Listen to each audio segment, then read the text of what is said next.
guys, Tower Climber here, and I'm here to react to another Tower God chapters. We're gonna do two today, and before I say anything else, because I have some things to say before we start, I need to check if I can hear myself.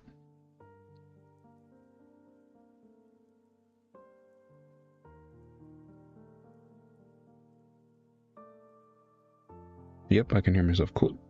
Let me just put this here, and I can actually see the chat this time, so it won't be like last stream where where you guys were saying stuff and I just basically sadly ignored it because of all the stuff going on. But yeah, so don't worry about that. I can see chat. Hey Amir. What I was gonna say is that yeah, like I said in my community post, next video is gonna be coming out this week. It's a relatively short video, almost 7 minutes, I think. It's like what scale of bomb do I think is the most OP in the Tower God story, and I give my reasons and all that stuff. It's a very short video, but I liked it. And the explaining every single Shinsu quality video will be coming out next week, because I've had a lot of issues with the audio for that one. I've had to record the audio for that long script 3 different times, and it was super annoying. So I was like, okay, I'm not going to do it this week. I'm going to do it next week. It's less of a headache for me. And yeah, basically that. After that, I'll put another poll to see what you guys want to do. But other than that, yeah. What if King John trained Jihad Princess? Again, I don't know who King John is, but if King Jihad actually trained his princesses, that'd be interesting. They'd be I don't know if stronger. They'd be definitely more skilled. I would love to see somebody who was trained by Jihad, just in general. I don't care if they're a princess or not. That would just be cool to see. But yeah, they yeah, I don't know. It also, we get to kind of see like a sneak peek of Jihad's fighting style, I guess. At least current Jihad's fighting style. Other than that, the King of the Tower, yeah, King John. Other than that, really not much else. I don't know anything about these chapters. Thank God I have not gotten spoiled. That normally happens when I like take a week break. I have not gotten spoiled on anything. Other than that, I think that I don't know. I don't think I've gotten spoiled on anything. I don't have no idea who the person in the thumbnail is. They just, again, my friend just sent me a screenshot of something in one of the chapters, and I used it for the thumbnail, so I have no idea.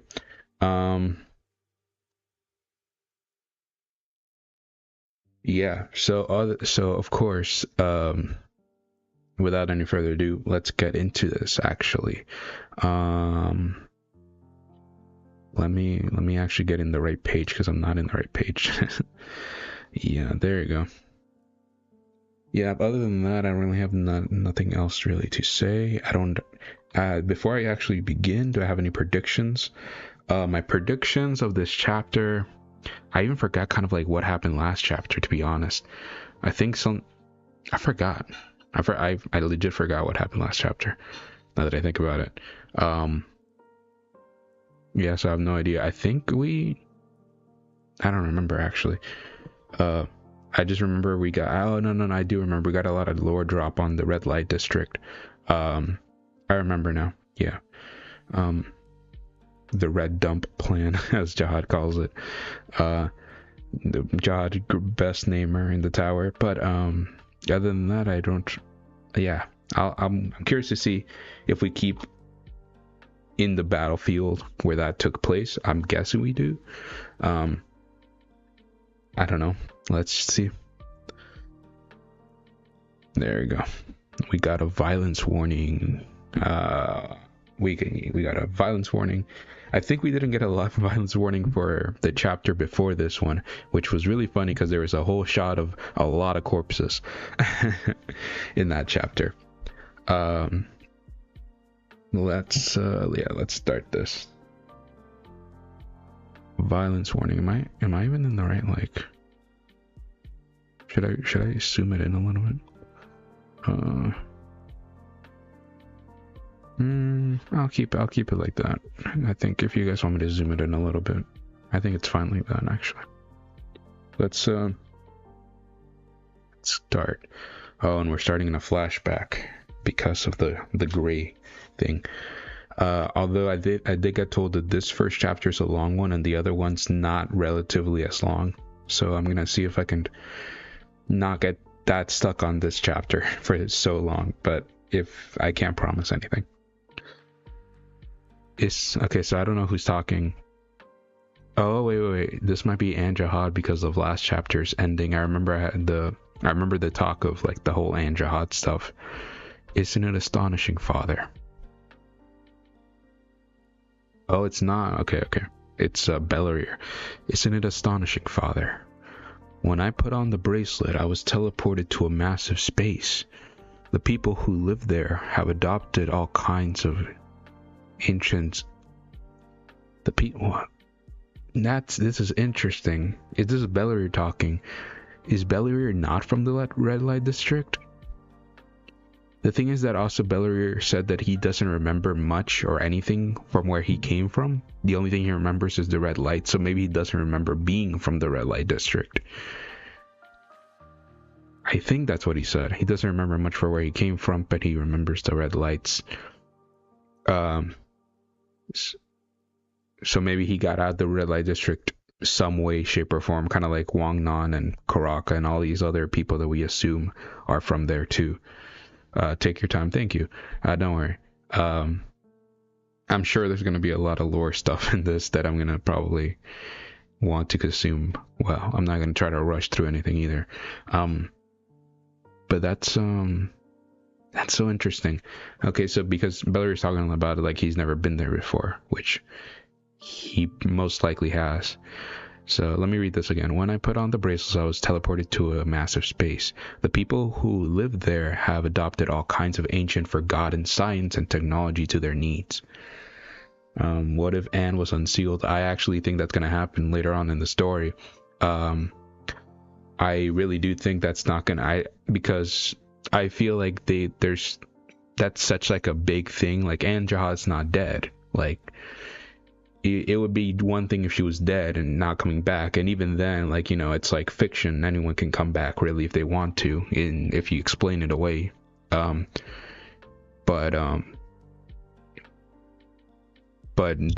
just because of the fact that she's sealed, not actually killed, I actually do think it's a big indicator that she's gonna come back later on in the story. I don't know what's gonna happen when she's gonna come back, but I'm pretty sure that's gonna actually happen in the story at some point. So that's so interesting. He was teleported to the massive space after he put on the bracelet. Since there aren't any pockets, they each have their own culture and language. That's so cool and interesting. They don't have, like, it's disconnected from the rest of the actual tower, even though it's technically also a space in the tower. Like, it's so interesting, kind of like the hidden floor and everything. Like, but more extreme because they don't even have anything from the tower. They don't have pockets. They don't have stuff like that. That's so interesting. I'm guessing they don't have that many items from the tower as well, but I'm guessing they had to adapt because I'm guessing there's still Shinsu there. In the red dump, the red garbage dump. I'm guessing there's still Shinsu there because it's still part of the tower. Since there aren't any pockets, they have language and cultures. And they're constantly fighting and killing each other. That's so cool and interesting. But do you know what's most surprising of all? The rulers there are called jihad as well. That is interesting. So okay, so I've watched a lot of videos. Like I've watched Dr. Bonehead's video. I've seen Haku's takes on this. What I think, in my opinion, what I think the whole jihad is in the red kept himself there is kind of like everyone else's idea, but a little mixed. I think that I could see it inversed in some way, shape, or form, where all of the aspects of jihad that he wanted to get rid of himself, he got rid of, and then the jihad that we have in our tower, like is just the empty shell of himself. That's like the perfect king, quote unquote, right?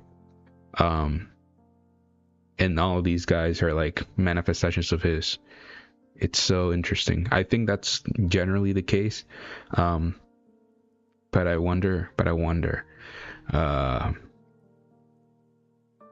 word the word jihad means king or leader to them. Oh, that's so interesting. So it doesn't even have to be like a clone, or like you know, like the Wang Nong, the boss, the Karakers. That could lead to like to there being characters that they don't look like jihad, but are called jihad because they're like a king of a faction. That's so cool. That's actually such a cool idea. There are several rulers who call themselves jihad. They each command their own armies and fight each other all the time. Yeah, if yours a god, the less seen, the better. Yeah, that's so cool. That's so interesting. Wow. But there's one thing they all want in common. Oh, that shot's great of the red light. They want to escape someday and get revenge. Oh, we actually kind of see some of them. Oh, you can see the mechanoids that were dumped in there. Oh, that's so cool. This one reminds me of Garam for some reason. Okay. Against those who trapped them there ages ago. All right. This is definitely going to be a chapter that I come back and reread a lot, actually, now that I think about it. Very impressive, Father. What? You didn't incur only the... You didn't only incur the resentment of all the people here. You're even the most despised man in a completely forgotten world. Oh, in another completely forgotten world. That's crazy. Like Gusting specifically, or just like the family heads? I'm guessing just the family heads and Jihad, but like it'd be interesting if Gusting, because he decided to throw away history like itself, is considered the worst of them all. Like he threw away technically so much more than all the others did, maybe, and so that's why he's considered the worst out of them. That's so interesting.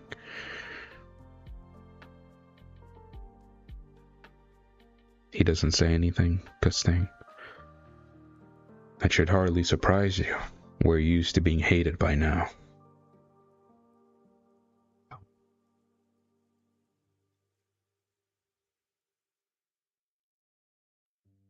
Okay. The battle between the family leaders. Intruders won. Okay. So I'm guessing next one's gonna be Intruders too. So are we not gonna go back to the trauma and Gusting thing? Which I'm fine with. I'm completely fine with, honestly.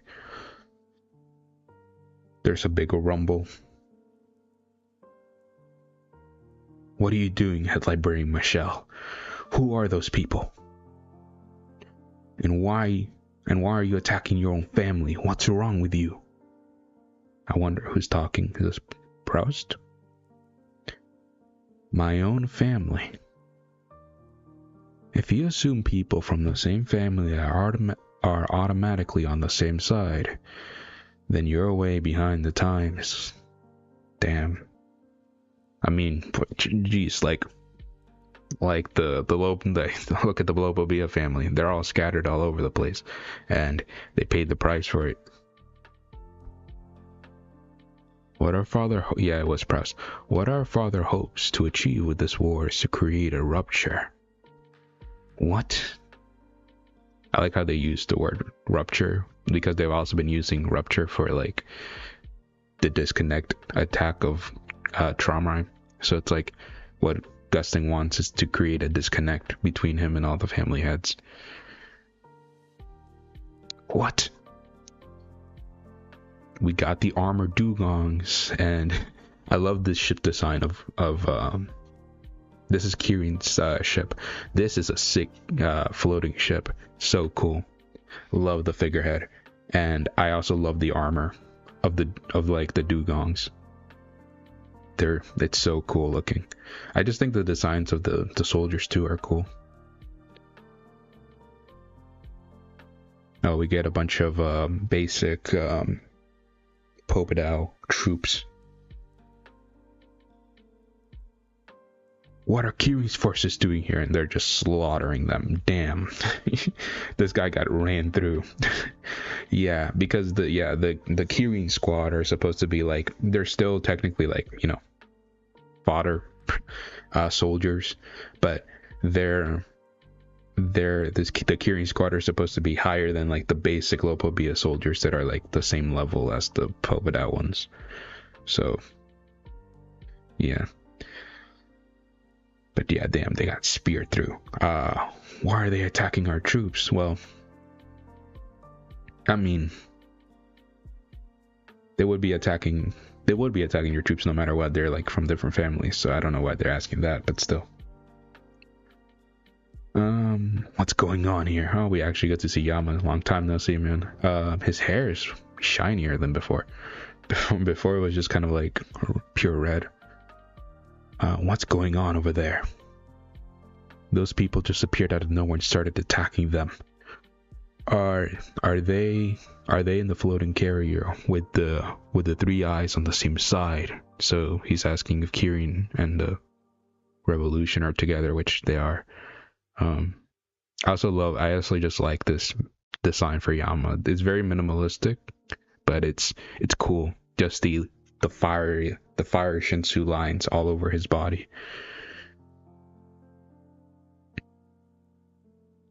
No, those warriors from Kirin's unit just no, those warriors from Kirin's unit who just appeared aren't trying to help us. What? And there's no way that symbol with the three eyes is real. And there's no way the symbol... Okay. Jihad and the other Tengri family leaders agreed not to get involved in the war. Got it. Yeah, so he's like, this can't be Jihad's forces because they agreed to not get involved in the war. It was only supposed to be Traumrai, the Lopobia and Pobedao families. Got it. I hope we do get a little bit of the fight with Robodon and Kirin. Then who the hell are they? I'm not sure. Those are Kirin's forces. They're back. I'm sure of it. I need to... Okay, so Doan's looking at the chaos. I need to capture their leader. Hey, you just can't break rank whenever you feel like it. Stay within the range of the branch leader's lighthouse. I wonder which branch leader they're talking about. The one with the lighthouse. Is it Pokoko? I mean, I guess that makes sense because of the whole turtle thing. Then I'll find out who's really behind this war. I need to capture the leader, and then I'll find out who's really behind this war. I like how it's a little bit consistent with Doan. Just like she just wants to end the war, or she just wants war to stop in general because of what happened. But yeah. Yep, she's using her flowers to destroy the Kirin soldiers. Who are you people? Hey, come back, it's too dangerous. Why have you brought a war into this tower? Over there. Oh, she's talking about... Oh, is she looking at the, she's looking at a three-eyed ship where the boss is over there. I bet that's where their leader is. Oh, God. We get lightning? Alright. Get lightning. Who's this? Who are you? Who is this? She's obviously a sheep, but... And she commands lightning. Is she a coon? I mean, she has blue hair. Way blue, like a lot darker than any other coon we've seen, other than Marco Asensio, I think. But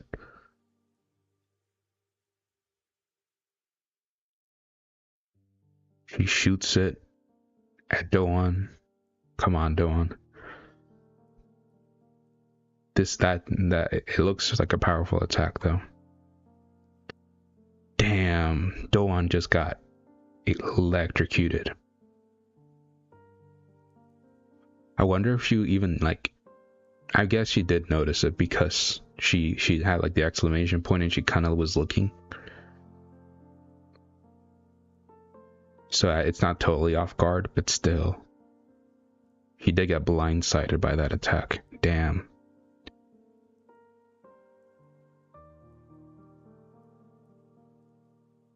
Coon that fell from the tree.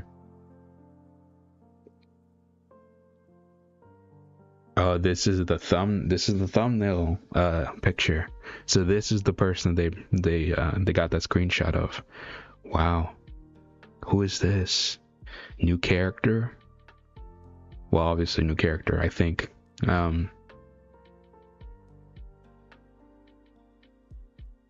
No. Doan. Oh, geez, she got messed up from that attack. That is... Damn. Well, how to make a character feel strong in one panel. Just, I don't know if you one-shot Doan, but that is a lot of damage to Doan. I never assumed that Doan was like the most physically defensive character, like if she got punched or something. But still, damn that. Oh, and of course we see Cha just wrecking people. He's fighting multiple people. He's fighting the fluffy hair hat guy from the Pobedao army. He's a high ranker, I think he said. But he's also fighting just random soldiers at the same time. Damn.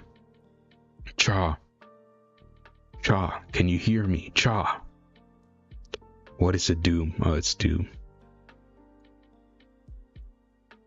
Damn it, I'm not sure who is up to this. Oh wait, what? Damn it, I'm not sure how to put this. Oh, there you go. But I think Doan is in mortal danger. Damn, really? Wow, that is... Damn. From one side, I'm like... damn. One side it would be cool. Just from that aesthetic of the other character, it would have been cool for Doan to get like that... a fight with that kind of character. Just seemed like a cool aesthetic for like a fight. But at the same time, I guess it does emphasize how strong that character would be. Damn. To just one shot such a powerful high ranker like Doan. But she's in mortal danger just from that one attack. Cha just gets surprised and concerned. What? Are we gonna see Cha like just lose it? Yep, he gathers his black Shinsu. And just, oh my goodness. Yeah, he just punches and like multiple people just get blown back and destroyed. God damn, Cha. Oh, we're going into a flashback. Even if it's to help the Slayer candidate. I don't like the idea of working with Lopobia's army. I like that touch because it feels like, but we only got the flashback of that one time of Genesis, but I feel like it was made clear that the Lopobia family is one of the families they kind of like the Hidden Grove fought the most. I mean, they even killed one of Tromrai's sons. So to be working with them must be rough. I feel the same way, but I've already made up my mind. I just always love the detail that Doan's always floating. I don't know, it's just a cool detail. I'm not interested in siding with anyone. I just want to put a stop to this war. Yeah, and that's what she's been saying ever since she got reawakened. Think of all those years we were asleep for. Cha rushes through the bodies that he just created. Hang in there a little longer, Doan. The thought of people still fighting each other, even after all that time, is too painful to bear. Yeah, I mean, the thing about that is that Doan's such a, for me, actually, I think Doan's an interesting character. That's because a lot of people didn't like her, and I understood where people were coming from, but at the same time, I looked at it from her perspective instead of like a what the reader wants perspective. You know, like the reader wants Doan to just be all happy and help Bomb right away because of all we did to get her out and all that stuff. But Doan, like, she did so much during Genesis and sealed herself away to stop wars. She gets awakened, and the first thing she sees is the start of one of the most massive wars in the tower, most likely. So like, it's crazy. That's crazy.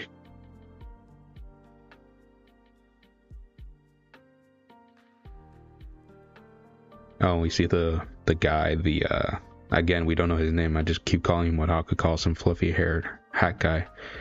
He's doing like some type of spell or something, or like, I don't know, he has a staff and he has a book. I'm guessing he's using a spell or something. That definitely looks like a spell. So using a spell, Cha is rushing to him. Get out of my way. He punches. And damn. At just a massive explosion. And blood going all over the place. From that explosion, it looked like both of them got hit. But I'm guessing Cha's okay. I'll do whatever it takes to save her, damn it. Doom, I mean, damn. I like that we're getting focused on Doom a little bit in this battlefield, because it would be kind of weird if he was just here and not doing much. But at least he's like trying to help out Doan.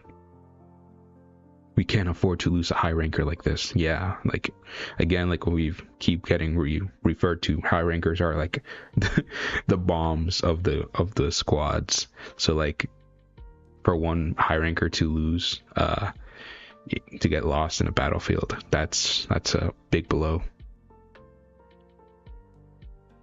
While Jama is fighting the enemy. Oh, so Yama's fighting this new girl. That'll be an interesting fight. Especially since, again, this girl just one-shot Doan. I mean, realistically, Jama at this point also would be one-shotting Doan. From just looking at how everything's playing out. So that'll be interesting. This will be interesting. I'll see what I can do.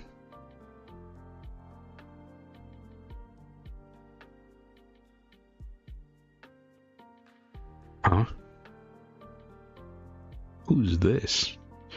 It looks like, so I don't even know what this is. Like this ship, it just kind of looks like it opened up, or like it was a warp gate or something, and maybe Doom was flying towards it. What the? Is that like an astronaut suit? What is that? Who's that? It is an astronaut suit. What the hell?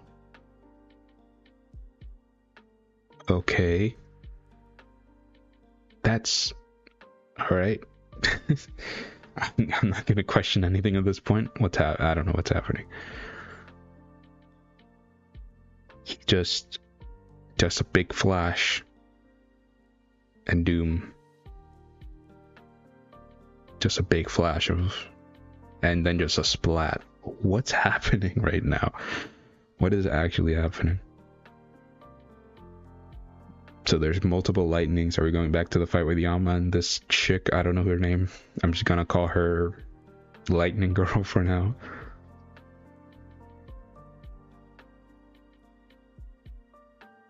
Okay, so okay, we're getting the panels where like it's multiple showing movement. So Yama's rushing in through the lightning. He punches, and she's blocking. She seems like she's blocking with her lightning. Yeah, I like her. I really like her character design, to be honest. Like her character design's sick. I love the flowing jacket. That tickles. You must be pretty pissed, huh? Damn. Does that woman mean that much to you? That prick. I mean, to be honest, probably not. Like, I don't even know if Yama and Doan have even interacted in the story, but still, she's an ally. So like, Yama's no matter what, Yama's like an actually very compassionate guy. I'm sure that he just sees one of his comrades get sniped, he'd be like, yo, what the hell's going on? And be pretty pissed about it. That prick. We got multiple lightning shots coming. Oh, she like teleports, or like basically does like a flash step out of the way. Yama's getting surrounded by lightning. I thought I dodged those lightning bolts. Oh, they even if after he dodged them, they came back. It's like they're like heat-seeking missiles of lightning. But they're coming back.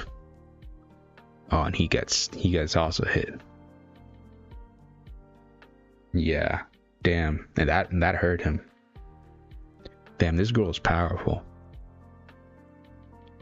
Yama, what do you want? I'm busy. I love that panel so much. Yama's just so, it just looks like he's containing all this energy that just hit him. He's like, what do you want? I'm busy. Like, that's so cool. And yeah, Yama did not get one shot by this ability.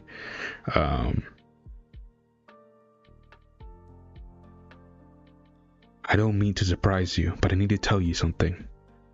What else could possibly surprise me right now? Your brother Doom ran into an unidentified enemy on his way back to the ship. Oh, to this ship. So it was one of Lopobia's ships that he was flying towards. And the enemy killed him. Nah, there's no way. There's no way Doom just died like that, right? I mean, at this point, Doom's not the biggest character. And killing him off may serve a purpose to Yama. And maybe even Paul in the future, if we ever get back to see what Paul's doing. In that tree that Sophia Tan took them all. I think that's where he is. But yeah. What? The enemy killed him. I don't know. The thing is that Doom is such a weird character that I could see them killing him off, but at the same time, I feel like he wouldn't be killed off that way. I don't know. That's gonna piss off Yama, though. I think that's definitely gonna piss him off more than anything else.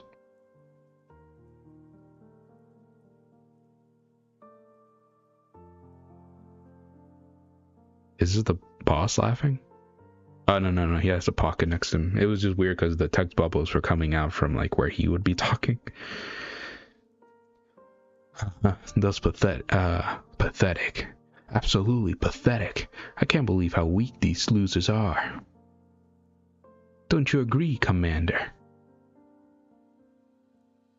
So I like how they're emphasizing that the boss it's very clear that he's the commander. He's the big boss of all these, which I'm guessing the coon-like girl, I'm guessing the astronaut, Kirin, and all that guy. They all serve this commander, the boss. So I like how they're emphasizing that he's the best. Don't you agree, Commander? Don't get too cocky. We just managed to catch him off guard for a moment. And I like how he's not taking this in stride. He's like, nah, we just don't get cocky. We just caught them off guard.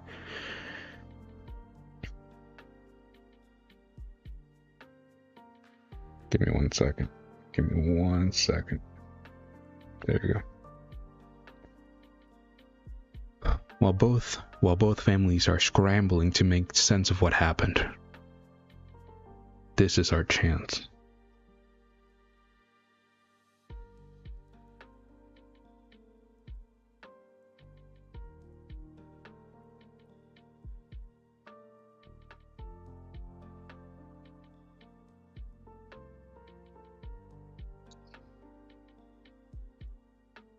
This is our chance.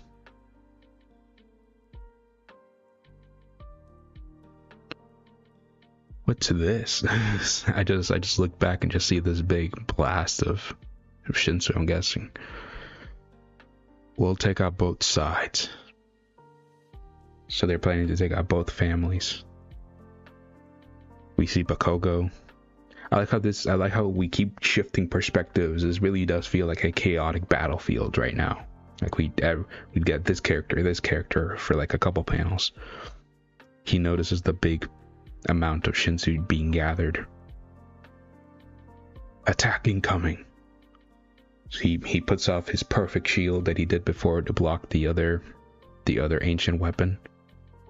Block it. Something's telling me this is not gonna work, which would be crazy. Yeah, it looks like it looks like the ship itself is like a cannon that fired this thing off. So it fires off this massive blast. And Yama sees it. Is that Ken fire? Robodon also sees it. And it just flashes past Michelle. You know what this reminds me of? Like the composition of this it reminds me somewhat of the episode 7 from Star Wars when they launched the Star Killer base and blasted multiple planets like down. That's like the imagery that reminds me of. Not the biggest fan of the sequels, not the biggest hater of them either, but just sort of neutral. But I am a really big Star Wars fan, so kaboom. Yeah, that shield is getting destroyed, but it's still holding up somewhat. It's cracking though. The turtle's screaming. But it burst through the shield. Damn. Yeah, this weapon might honestly be one of the strongest weapons we've seen then, if it blasted through that shield. Damn, I didn't even notice that its head, like, it just destroyed the turtle. The head is just completely gone. And the body's just getting disintegrated. Wow. I mean, SIU does not hold back with its animal cruelty sometimes. Pakoko just screaming, trying to hold it back, but he can't. Oh my goodness, Pakoko dead too. Oh my goodness. That is an attack. Yes, you just see people literally disintegrating from this. And blood flying all over. Yeah, I think Pakoko's dead. I'll be very surprised if he isn't. I'll be very surprised if Pakoko doesn't die and Doom dies. But I think he's dead. God damn. Yama just looks on.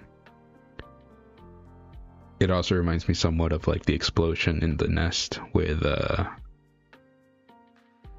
whole like multiple people looking at the massive explosion that just happened. We're under attack from an unidentified enemy ship. We've lost the branch leader. Yeah, Pakoko's dead. Yama just looks shocked in horror, and Robodon just looks to the side, also in shock. The ship's right wings and numerous beastkin transport ships have been destroyed. Oh, that's gonna... Bro, Yama is going to have a mental panic attack in this fight. Bro. You just see Doan and Doom, both of them. I don't know if Doan is dead, but if she was with Doom, and she was already in mortal danger, maybe she is. I don't know. I don't even know if Doom's dead either, so let's just keep reading. But damn, it's difficult to even calculate the extent of the damage. But I gotta say this is actually a really good depiction of like a battlefield with SIU. Like, people can just drop like flies. You see like the little necklace, the keychain turtle thing Pakoko had, broken. All units spread out and prepare to attack the enemy ship. Damn, yeah, like I said, Yama is going on a killing spree right now. Yeah, his Shinsu turned from red to black. Try to assess the amount of damage as well. Are there any survivors among the Beast King and Rankers that were attacked? I love just all the people, like all the people talking in the pockets about what's happening while Yama's just zoning out. I don't think so, sir. The enemy attack was extremely powerful. I'm not sure where that shell came from. That was a difficult attack. That was a difficult attack for even high rankers to defend against.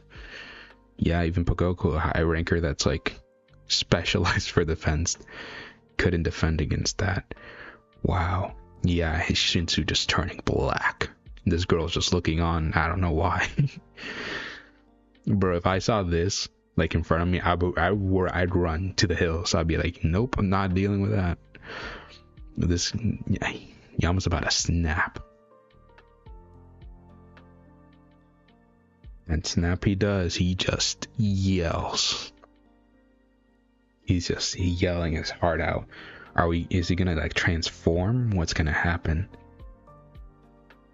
But he's just yelling. Oh, his skin is turning black and his mouth is becoming like, the only thing I can compare it to at the moment is like, you know, like when Naruto turns into his like chakra tail beast four tail form versus Orochimaru, like that. It looks exactly, the mouth looks exactly like that, like the jagged teeth. His skin is turning black, like dark red. He just keeps yelling. This girl, damn, I think she's about to get destroyed. Does he really need to shout like that? It's so irritating. In any case, I'll wait for him to finish transforming. It's a polite thing to do. She's doing she's doing the Goku anime thing where she just waits for somebody to finish transforming. Yeah, but this is crazy. This transformation thing that's happening. Oh my goodness, that looks metal. This panel is so cool. I can't even tell what's happening. But I can just see like the base outline of Yama and his Shinsu just going all over the place. This is like this is like the whole dark change thing for Bomb, but like with Yama, there's a lot more screaming involved. We actually get to see the design. Oh, Jesus.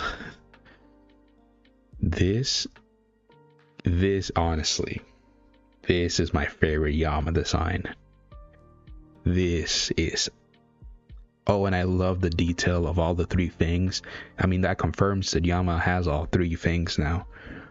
I mean, I'm pretty sure that was obvious after Yasuracha died, but now you just see all the three things and they're just pure black in front of him.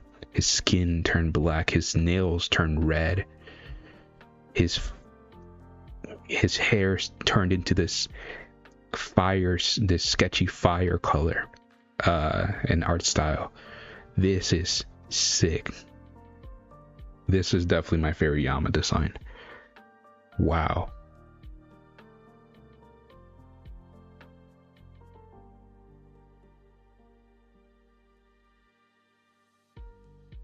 What do we even call this? Like, is this fully transformed Yama, or is this like, I don't know. I don't know if this is actually Yama's full transformation, like fully activated, or this is a completely new thing, like a Rage Yama. Yeah, Yama looks terrifying. This is a Slayer. Holy crap. Yeah, and all the people that were like talking crap about me when I said that Yama was the second strongest in Fug, I'm pretty sure that he is. Look, he hasn't done anything yet, but I think this Yama's strong. I'll be super surprised if he isn't. He looks like some kind of wild beast now. This could be dangerous. He's certainly not my style. Maybe I shouldn't have waited. Yeah, I think that's gonna be your biggest mistake. Yama again just roars. Every panel we see of him is so good. He almost looks like he's roaring so hard that it kind of looks like he's like, if he leans back even more, he will like fall over. Oh, and he kind of like goes all the way back and then hunches forward again. And he just boosts up. He just flies towards you. Dude, if that was flying towards me, I don't care if I'm stronger, I'm packing that up. I'm packing it up and I'm leaving. I don't care if I'm stronger than this thing. I don't want this thing to come at me.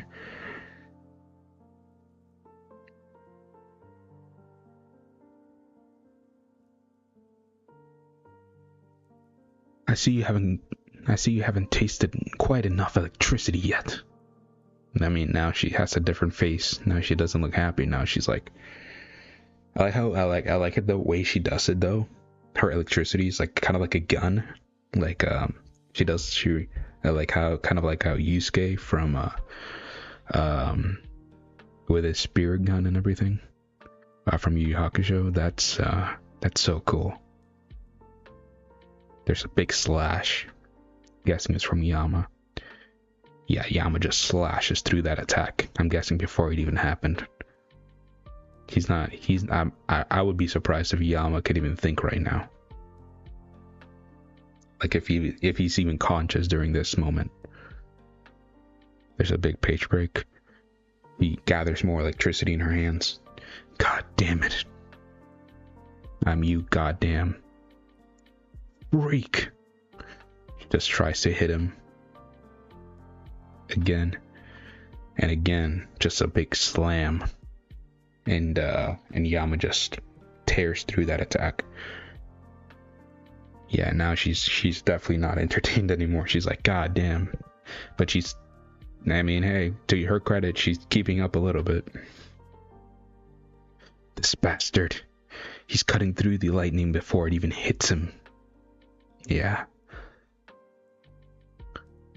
But she's grinning. Well, aren't you clever? I didn't know there were so many interesting people to fight on the outside as well. Yeah, so she is from the red garbage dump. I mean, I kind of assumed that. But it could have also been like a Kirin situation where she's not actually from the red light district or red garbage dump, whatever you want to say. And she's just from one of the 10 great families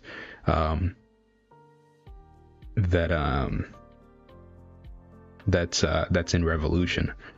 No, but she's from the red garbage dump.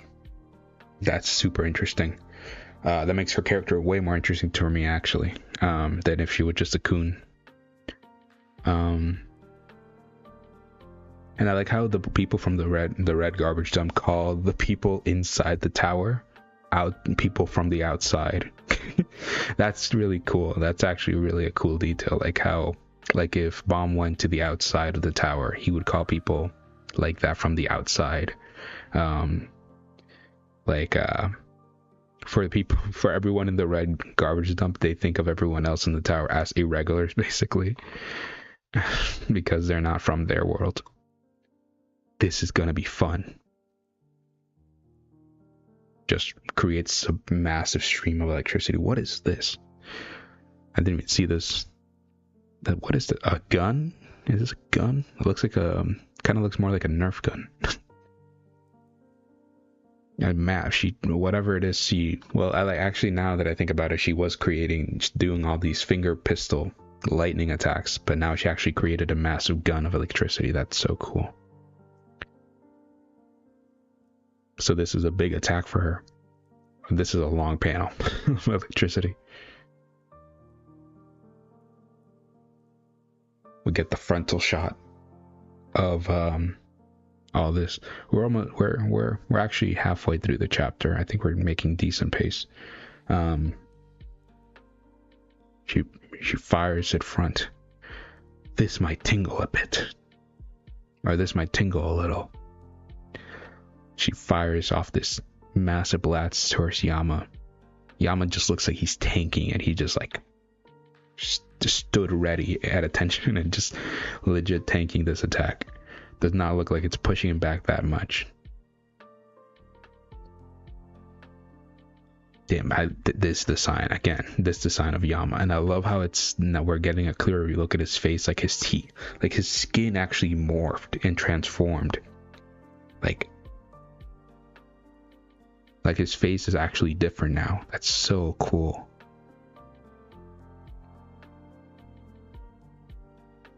Yeah. Oh, damn. Yama just... I don't even know what he did. Or if you see his fist, he actually punched. He actually punched through this, like, ultimate attack of hers. Oh, that's such a... I like that panel. She just gets blasted back and you just see Yama like there, like after the punch. Yama just lunges at her again like an animal. She She tries to compose herself. It looks like she's trying to gather the energy again. She looks surprised though. Oh, is he like gonna grab her by the hands before she charges it up? Oh yeah, he does. He legit just grabs her. Yet. Damn, and he winded up the other hand to punch her, and he just punched her straight in the stomach, and she's bleeding.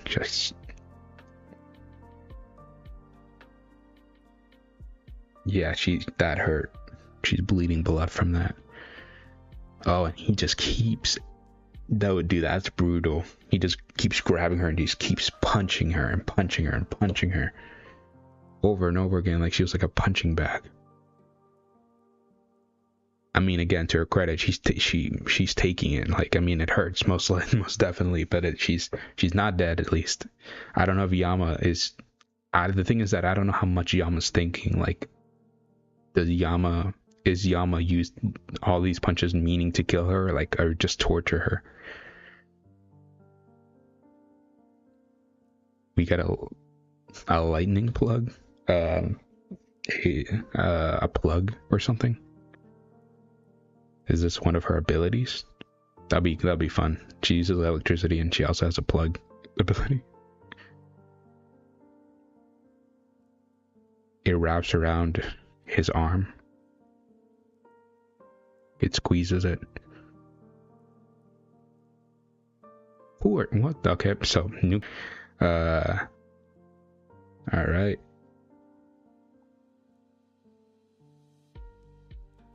New character. Who are you? And also, so this ability seems to come from her, not the other girl. Jade. Okay, so we know her name. Her name is Jade. All right, cool. We got Jade in the building. Who's this? I like how we get her name before this girl's name, which she's the one who's gotten most of the screen time. But Yama just crunches his arm, and he still just pulls the cord.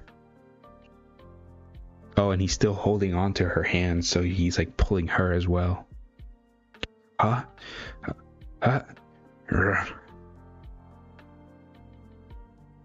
Yeah, he's just tossing both of them around now. Oh, he ripped the cord. He actually ripped the cord in half. Damn, yeah, he just tosses both of them aside. Yeah, this Yama is crazy. That's a sick panel. That panel is sick. I love that panel. That's also a really long one. That's like a whole body shot, but like super close up. That damn freak. I'm dizzy.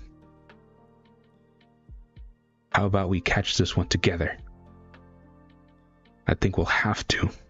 Yeah, like you guys, I don't think either of you are beating him individually.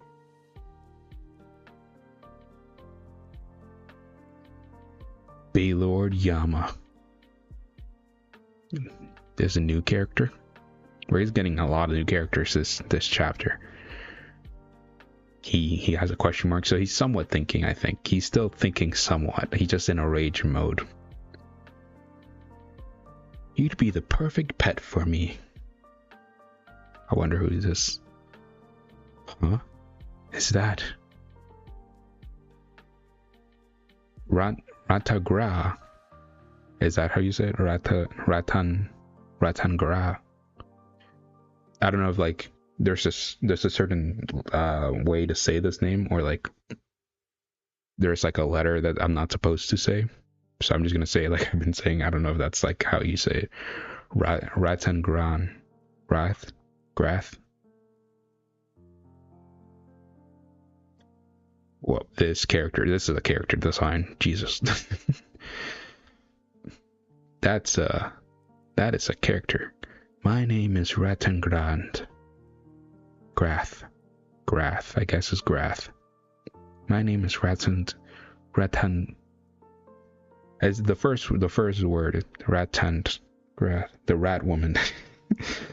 The rat. Let's call her rat woman. The Ratan Grath.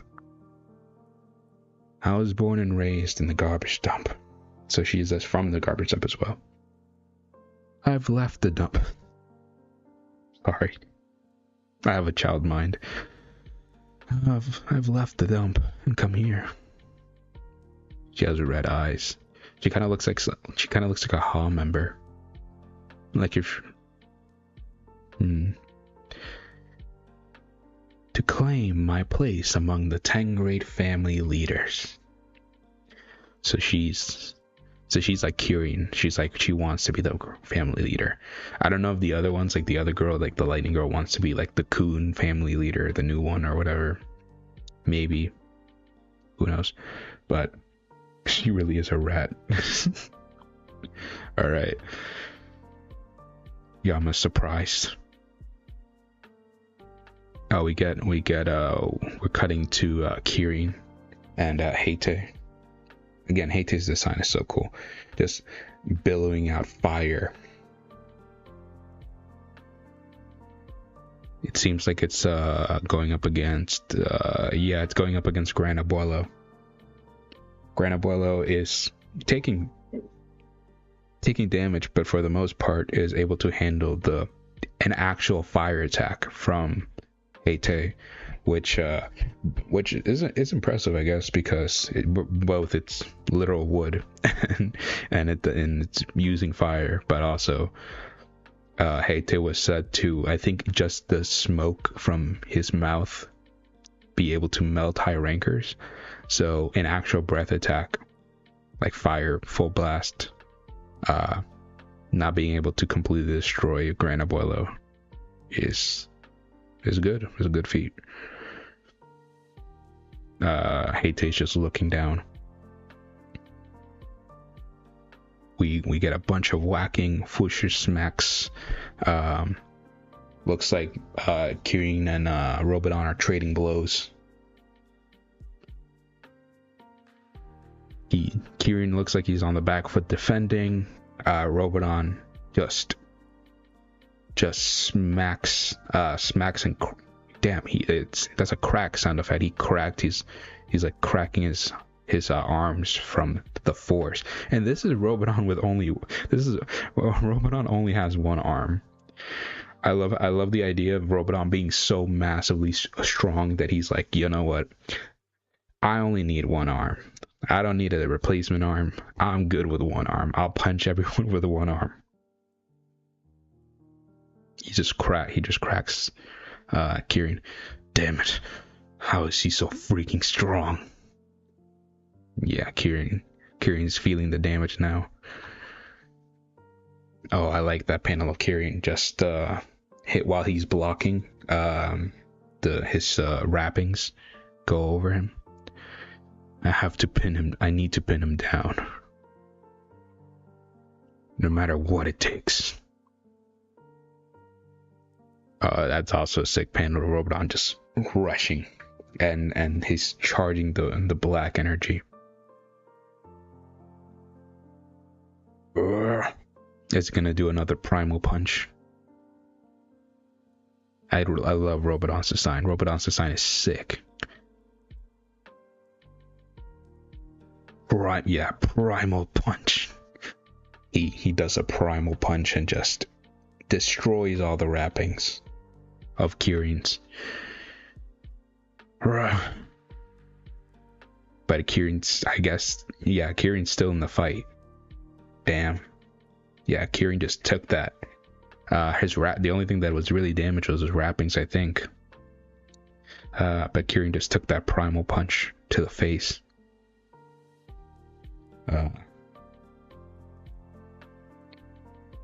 Do you really think you're worthy of replacing our father? Some of this.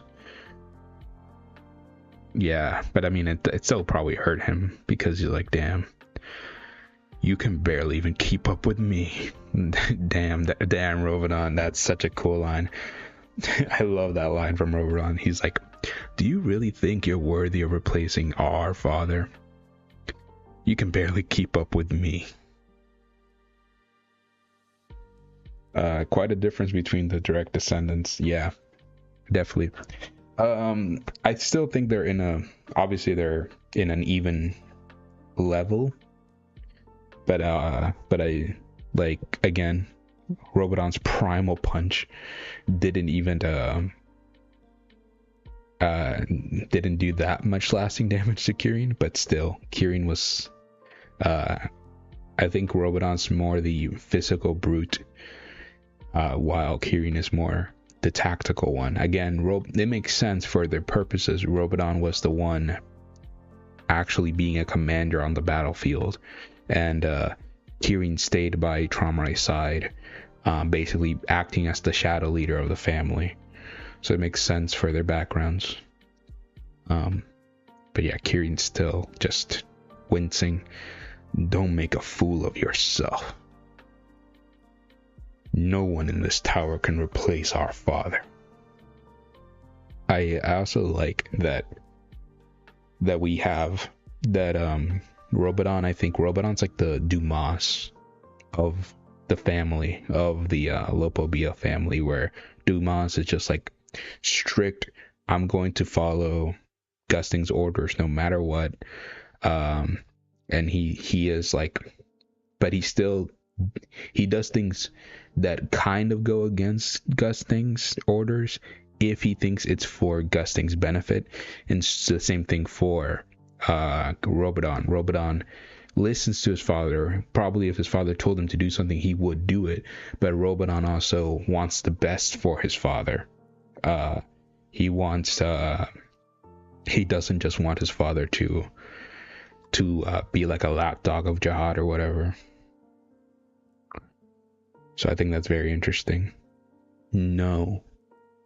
What's this? Is this the Hate slicing through? But it's talking.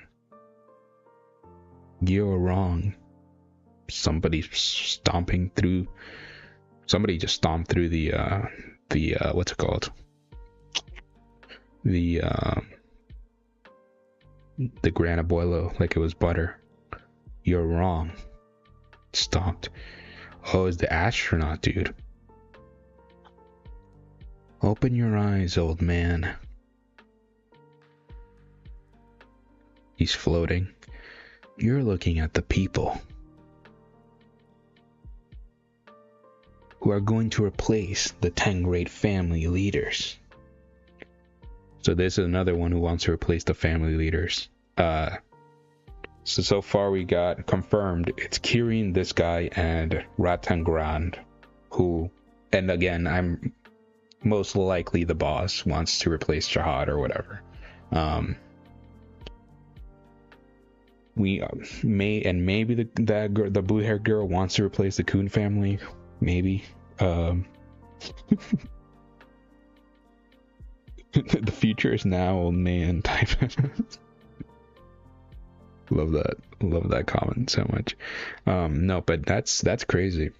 Also, I think this guy was the one who killed, we don't know for sure yet, killed Doom and mostly I guess Dawn. But he just sliced through Gran Abuelo like it was butter. I'm guessing it'd be cool if like his suit has a bunch of like, what's it called, like equipment. But I wonder which family head he wants to replace. This guy wants to replace. I know the Tupari family isn't a fully confirmed family yet. It was only in the blog post, but I can't honestly think of any other family this guy would take charge of. Like, unless we see his face and he looks like one of the other ones. Like, I can't imagine this guy being affiliated with any other family aside from the Tupari family. Just because of his like what's like his equipment and aesthetic, I guess. I can't think of him as any other family. Like Ratangra, I can be like, oh, she probably wants to do the Ha family, stuff like that. Our plan worked. After forcing the two After forcing the two family leaders into a game, our idea to strike at the two families while their leaders are fighting each other.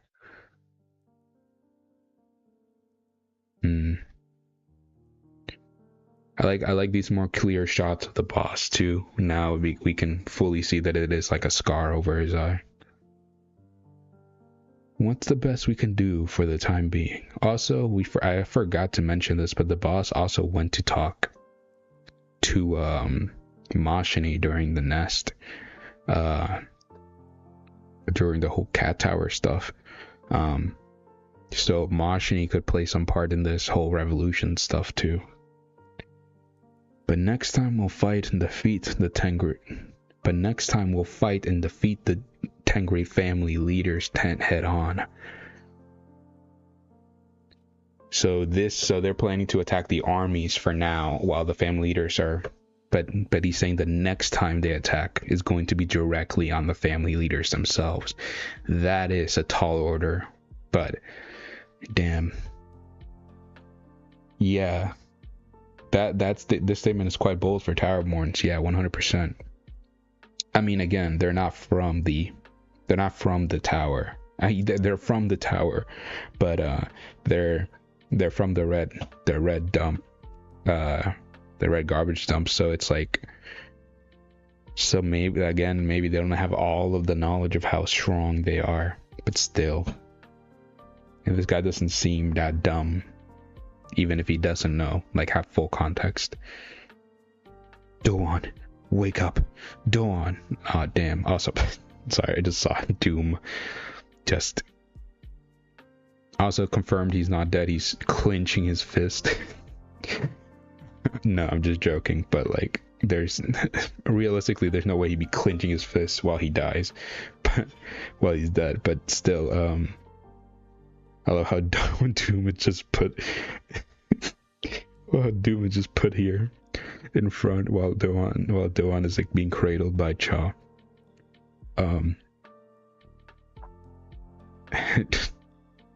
His body's just there. It's a little comical, yeah. And the fists being closed make me think that it's kind of like it's like they just took his like a model sheet for him and kind of like just drew exactly the model sheet on the floor. That's so funny. Damn it.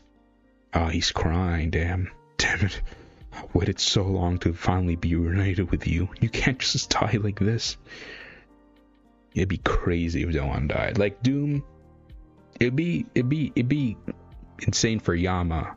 But overall, I honestly think that whenever Doom dies, it's honestly, no matter really where Doom dies, unless it's really stupid. Like, I don't think this is stupid. It's showing like a new enemy or whatever. Like in this big battlefield. I don't think it's that weird for Doom to die. To make Yama's journey. Because again, let's be honest here. Yama is the one who's gonna get the most love and attention in the story out of all the three brothers. So Doom dying would facilitate that. But Doan is one that I'm less sure about. I waited so long to finally be reunited with you. You can't just die like this. Cha just screams as he's holding Doan. There's a big flash and rumble. Cha's like, what's happening? I was not expecting this. What's happening? What? That's the last thing I expected. I thought they were getting attacked again by somebody else. Yurik is now here. Okay. Yurik just popped up with his whole ship behind him. So here he is, the strongest man in the tower. He just shows up, arriving just in time. I mean, he could have shown up a little bit earlier. Let's be real. Pakoko, Doom, and Doan, like most likely are dead. He could have showed up a little bit earlier, less like really made that more difficult for him than he needed it to be. But still, I get what you mean. You must be the people that Bake told us about. Just a pure mention of Bake Ryun. That's so cool. So now we know his name is not. I don't think, have we gotten a actual Bake Ryun in the story before? We must have. I think we have, actually, like in the actual proper story. I think we did during Floor of Death, but I can't remember. I don't remember if they called him Bake or just Commander or something, like the commander told us. I don't remember, but either way, Bake, if this is the first time, that's crazy, and also means that Bake Ryun's name is not changed from the blog post, like Yan Hana and Yidong and all that stuff. Cha just looks at him. Cha, you know the funniest thing about this whole thing? Cha does not know Yurik. Cha does have no idea who Yurik is. Something to mull over on his first mention, yeah. This is the funniest thing. Cha does not know who Yurik is at all. He was sealed away way before Yurik came into the tower. So this probably means nothing to Cha. He's just like, who the hell is this guy? Like, Cha didn't even know who White was. That's how ancient Cha is. So he definitely doesn't know who Yurik is. He just probably senses that this random guy just showed up is extremely powerful. Yeah, those uninvited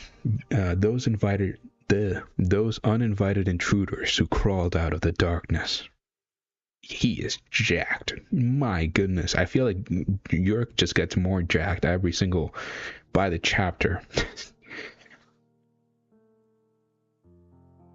God damn. To meddle in this war. There's a dun. No, like, compare this to like Yurik's first appearance, bro. He's been eating a lot of food in between those appearances. I'm sending you right back to the garbage dump you came from. He knows about the garbage dump. That's super interesting. I wonder how much Yurik knows about the tower's history. Like, how much he actually knows. That's interesting, because he's like besides Bomb, he's the youngest irregular to enter the tower that we know of. Right. So I wonder how much Yurik actually knows about the tower's history. He's been eating his spinach. he's been training with Popeyes. Time to go rat hunting. Yeah, he's about to clear house. Damn. Oh, and the boss just looks at him. Are we gonna get a boss versus Yurik fight? Honestly, obviously Yurik is stronger than the boss, but still. Because I don't think SAU would do that, like the boss being stronger than Yurik. That'd be crazy. Damn.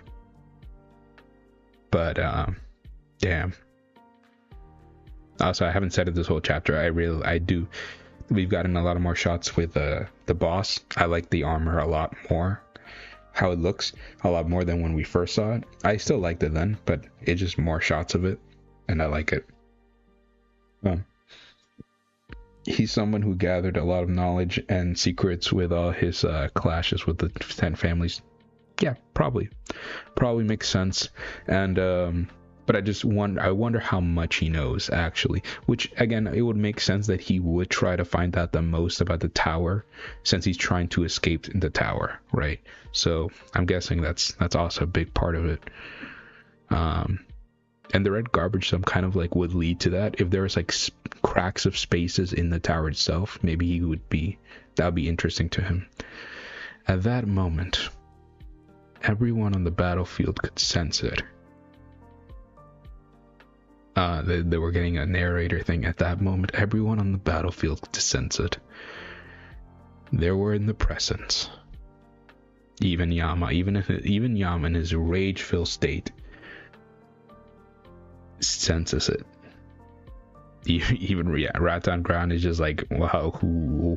I just came out here. Who is this now? Of a deadly warrior.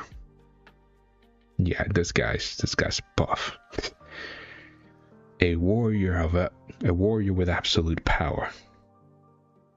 Might have stumbled upon the dump while looking for an exits. For all we know, yeah, that'll be super cool to learn about, like your history with the garbage dump. Yurk stomps on the air. Oh, that shot, that's the money shot right there. You're just walking in a battlefield of corpses and just staring right ahead of the ship with the boss inside of it. What a mess. That's where we end the chapter. That's an amazing chapter. That was a really good chapter. I know next chapter is not as long, but since we're doing 2 chapters, we should probably go right into it. Yeah, we should probably go right into it. I can't actually like the chapter right now because I'm not in my account, but I'll do that later. I always do it after the streams. Another violence warning. Let's go into next chapter. Hopefully we keep getting this, because I really don't think that SAU would pull back from this right after he showed Yurik. The next chapter did not feel short since I read it. Warning, we got a violence warning. Ratangran. Okay, so we get this again. It's interesting that we're getting this again. My name is Ratangran. I was born and raised in the garbage dump. I've left the dump and come here to claim my place among the Tangrade family leaders. Yama looks surprised. Yeah, we're just starting from there, I guess. However cute though you may be, I won't allow a little mutt to bother my family. I can't read right now. Yeah, that's what happens when you read a really long chapter. Ratangran. So she's calling the other 2 girls her family. I wonder if they're actually related, or she just means like her clan. You finally left the floating carrier. That's right. I'm not as bad. That's right. It's not as bad out here as I thought. I like the smell of blood in the air. And Yama just doesn't care. Yama just like, he's just like, his mind's probably just static right now. Although it's not quite as pungent as the dump we came from. I mean, from what we learned last chapter with all the constant fighting in the garbage dump, I wonder if it's just constantly war over there. That'd be insane. Pure instinct and hate, 100%. Yama's just pure. Yama's just on go. That puppy over there looks furious for some reason. But then again, I'm used to taming beasts like you. Oh, that's interesting. Is that just like a villain monologue, or is she actually somewhat of some type of an anima or something? Again, terminology from the tower doesn't really apply much to the garbage dump people, but like an equivalent of that, I guess. If you want to take out your anger on someone, you might as well do it to me. Yama just, again, like on word go, he just blasts forward to her. Oh, that shot is sick. I love that shot, because all the other shots we've got of Yama, his face is more like black and black-red. This shot, it looks like his whole head is on fire. That is sick. I love that one.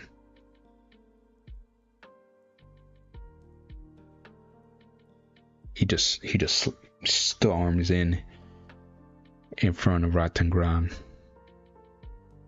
When an animal misbehaves and doesn't know its place, she takes out a whip. Of course she has a whip. With that outfit, of course she has a whip. There's no way. I'm guessing this character, you know, there's a certain part of the fandom that's gonna really like this character. And, you know, I'm not saying I'm part of it, just saying that that's something. Sometimes you just need to smack some sense into it. She just smacked Yama upside the head. It looks like she drew some blood too. Yeah, it looks like some blood's being spurted out from Yama. He didn't even flinch at my blow.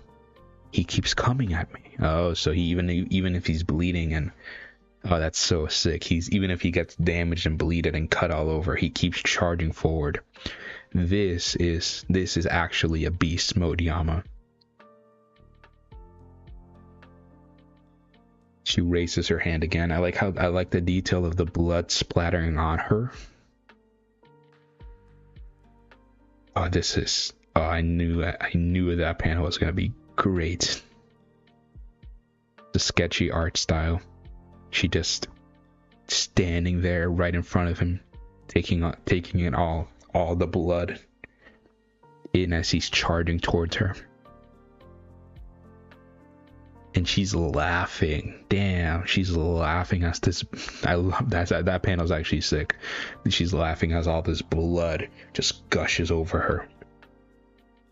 Just sprays onto her. Ratwoman tries to warp Yama, but gets warped instead. Oh my goodness. I like you. I thought you were just a naughty little puppy acting up.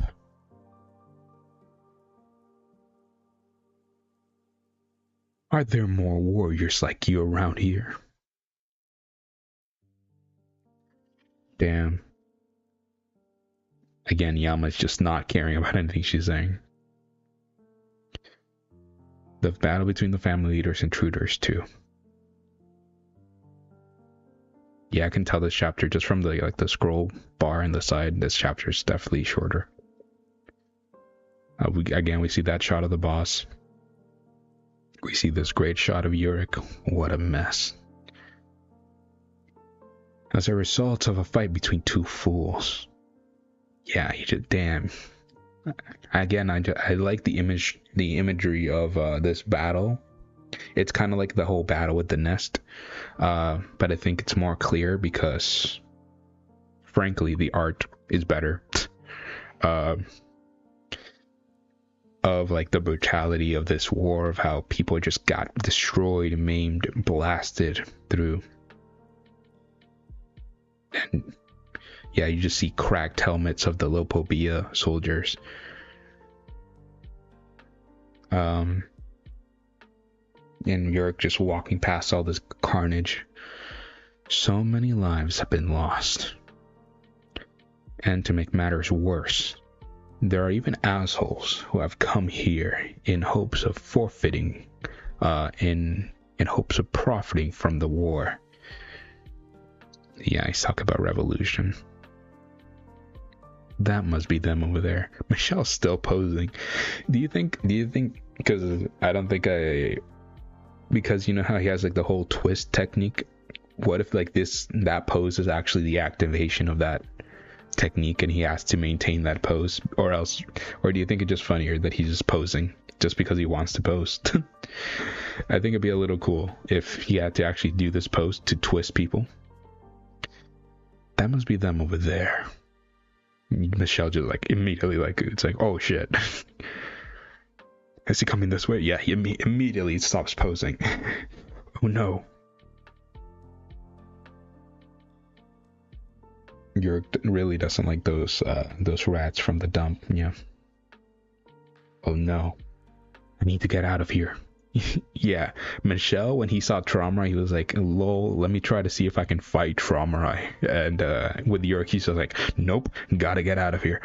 Get bailing. That's funny. I need to get out of here. He's typing on the group chat. Too slow. Wow. Just those two words, too slow. He just, well, I just smacked my own mic. Guy had to realize things are getting serious. Yeah. I just love that, too slow. He just nonchalantly whips his hand to the side.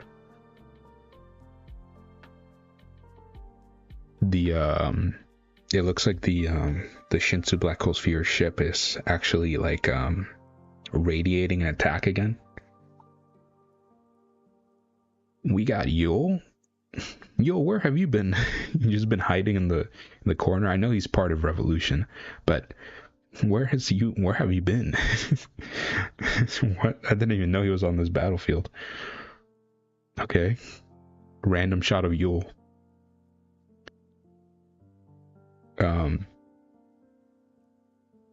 Wow, that actually cancel that. Damn. I think that blast from the ship actually somewhat canceled Yurik's slap attack. That's impressive. But yeah, Yurik he went from a slap to a punch.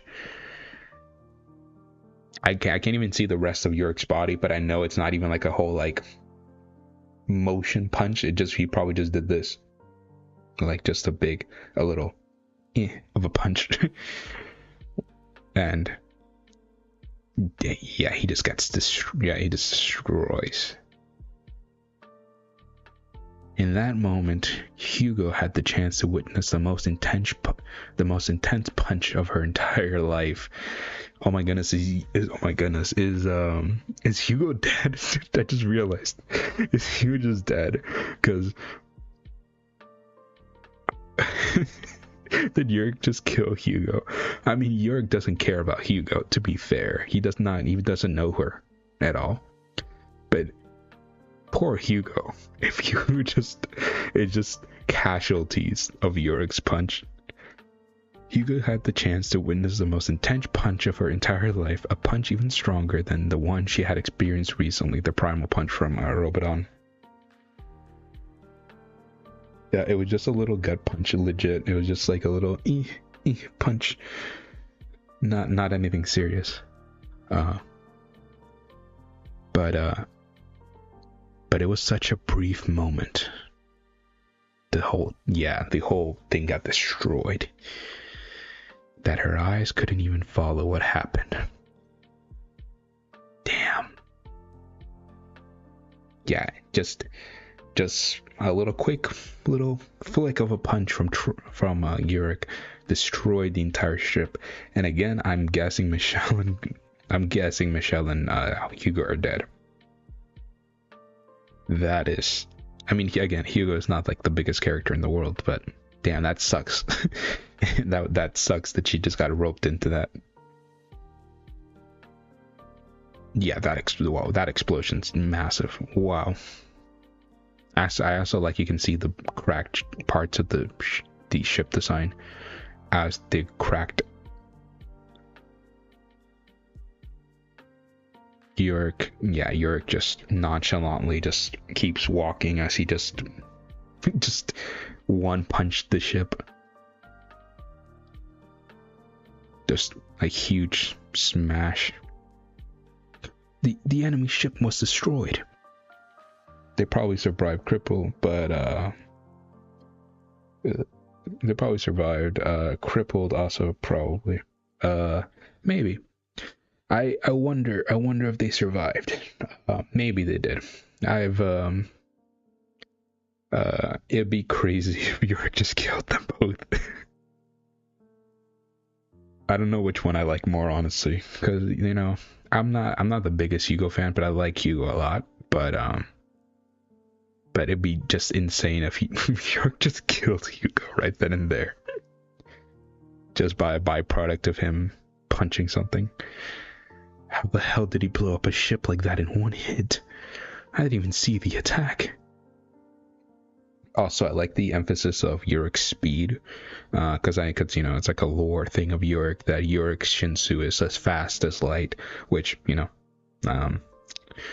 if you actually like look at the series, that should have been the case many characters ago, right? With like regulars from the 20th, is it 20th? No, the 30th floor. Could dodge lightning easily, so like, I mean, like, high rankers should be able to move that fast anyway, but whatever. Logic aside, that's like a lore thing that SAU dropped about Yurik, that his Shinsu is as fast as light. So I like the inclusion of everyone reacting to his speed, that no one even saw the attack. Proust. It's an insane to think. It's quite an insane thing to see the difference between the multiple surpassed Yuriks and the suppressed Yuriks and this Yurik. Yeah. I mean, yeah. Yurik. Again, I think I've said this in other videos before. Yurik has the best Shinsu management in the tower, probably. Like, he's able to regulate his power so good, it's honestly kind of crazy. Like, he was able to regulate his immeasurable power to not be able to kill Bomb during the 20th floor 21st floor test.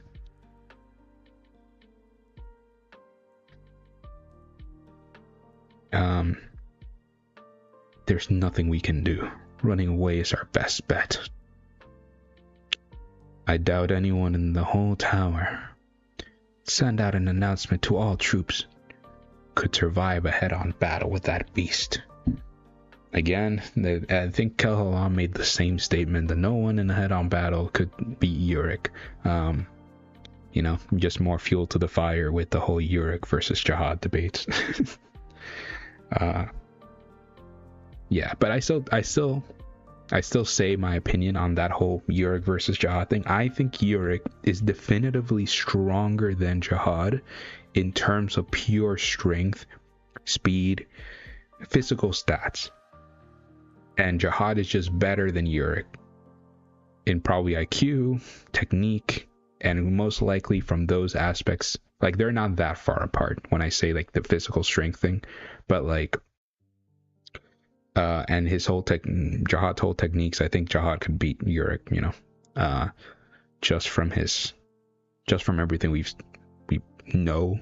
But I definitely do think Yurik is physically the strongest active ranker in the whole tower. That's just my opinion.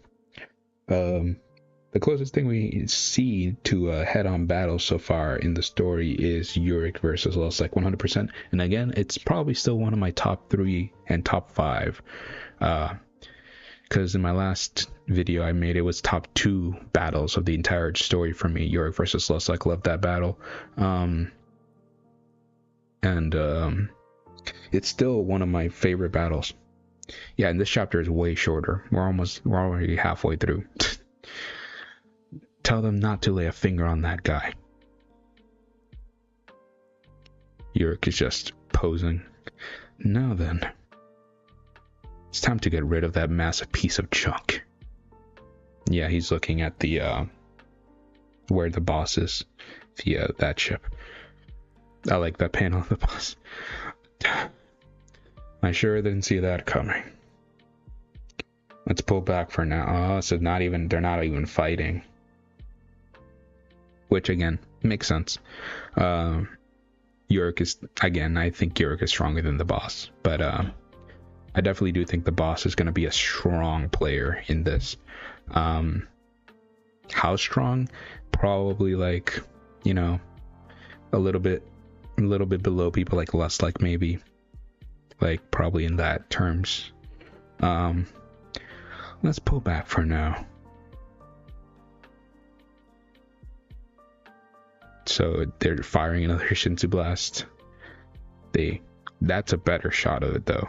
That's a way clearer shot of the blast this time, and it's pink this time, so that's cute. No, but he just blasted right in front of Yurik. Yurik just waves his hand. Yeah, Yurik just waves his hand, and just a little bit of Shinsu disperses that thing, that blast. And he does an explosion as he just waves his hand aside. If they can't fight the family leaders right now, only then the rats are way outclassed by Yurik. Yeah, I mean, yeah, no one. I don't think anyone expected the boss to be stronger than Yurik. That'd be insane. But I think, people like Luslik also aren't not anywhere close to Yurik.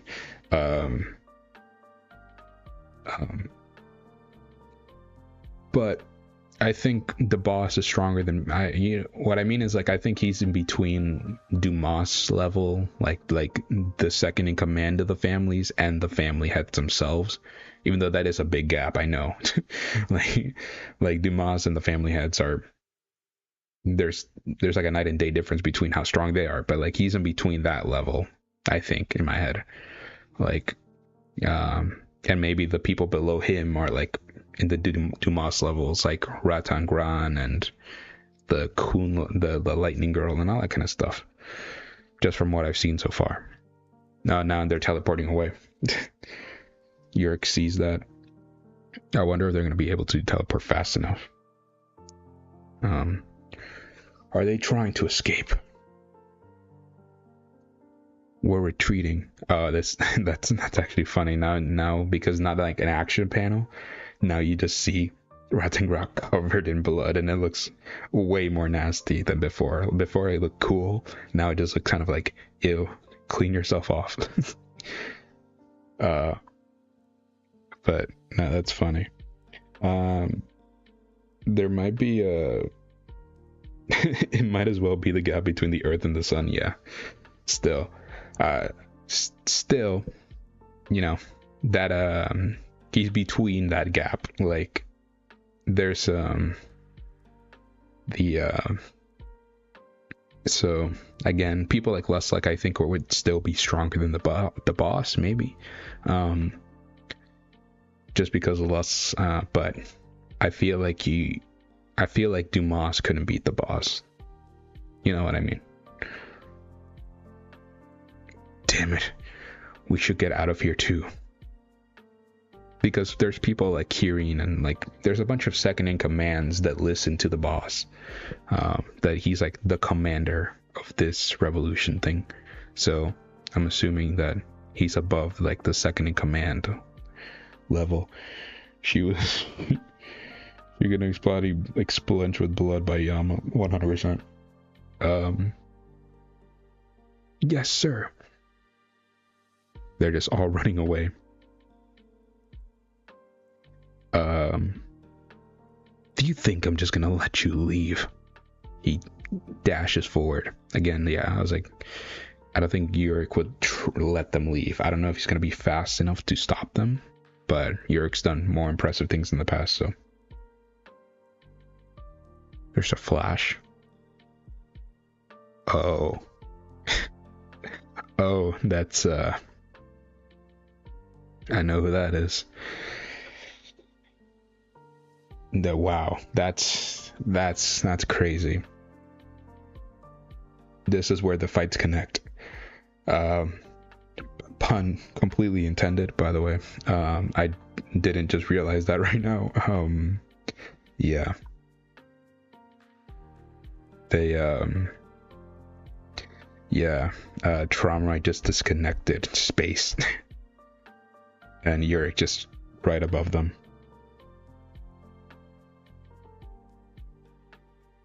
Wow, this panel's long. I was still scrolling and I was like, oh my goodness. Yurik just surprised looks down at this. I mean, if I saw space getting ripped open in front of me, I'd probably be a little surprised. You know, there's that Four Eyes. I like Yurik's and Gusting's relationship, and also forgot that Gusting had a whole arm ripped off, like, and disintegrated. Like, he's not getting that arm back. He's probably gonna make like a Shinsu arm. If Colvin can do it, Gusting can do it. But there's that Four Eyes. I love Yurik and Gusting's relationship. Even in the blog post, I think SIU mentioned that Yurik used to bothers Gusting a lot because he thinks the Gusting knows a way out of the tower, and because he's like the smartest guy in the tower, so he's like, he goes to him and all that stuff, and Gusting just starts talking gibberish, just yapping, and Yurik just gets so mad at all the nonsensical, logical mumbo jumbo that Gusting spouts, that he just like leaves. He's like, oh, whatever, I'm out of here.